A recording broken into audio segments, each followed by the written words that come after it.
আমি কিন্তু এইখানে সেই লাল পেট মোটা মাছের ডিম ভাজি করতেছি। ওই মাছটার নাম কিন্তু আমি একটাবারও বলতে পারলাম না।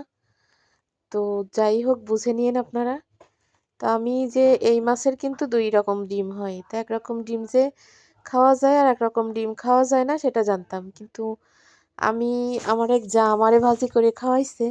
খাওয়ার পরে বুঝলাম যে মানে এত স্বাদ, এত টেস্ট। তারপর থেকে কিন্তু আমি আর ফেলে দিই না। তো এইখানে প্রায় ১ কেজির মতো ওই ডিম হইছে। তো এখানে আমি অনেকগুলা পেঁয়াজ, কাঁচামরিচ কেটে নিছি। এই যে সেই ডিমগুলো আমি একটা গামলায় রাখিছি দেখেন। হয়তো ভিডিওতে না বড় মাছ বা বেশি কিছু বোঝা যায় না। অল্প, অল্প দেখা যায়। কিন্তু প্রায় কেজি খানিকের মতো এইখানে ওই ডিম হইছে। তো আমি এখানে একটু ধনে গুঁড়ো, একটু জিরা গুঁড়ো দিয়ে সুন্দর করে বাদামি কালার করে পেঁয়াজটা ভাজি করে ডিমটা কিন্তু দিয়ে দেব।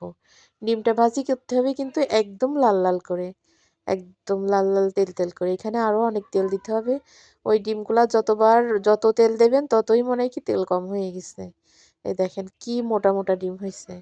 তো এখানে কি পরিমাণ। তো ভাজি করেছি ঠিক আছে কিন্তু কে খাবে না জানি না। তবে আমি আর আমার শাশুড়ি কিন্তু দুজনেই খাবো এটা সিউর। তারপরেও বাসায় ছেলে-মেয়ের জন্য কিন্তু সবসময় এই যে একটা পুরুষ মানুষই জানে যে তার একটা সংসারের দায়িত্ব তার কাঁধের উপরে থাকলে কতটাই মানে নিজেকে সবসময় টেনশনে রাখতে হয়। তো সেই পুরা সংসারের দায়িত্বটা যদি আমার কাঁধের উপরে থাকে, আমি তো একটা মহিলা মানুষ।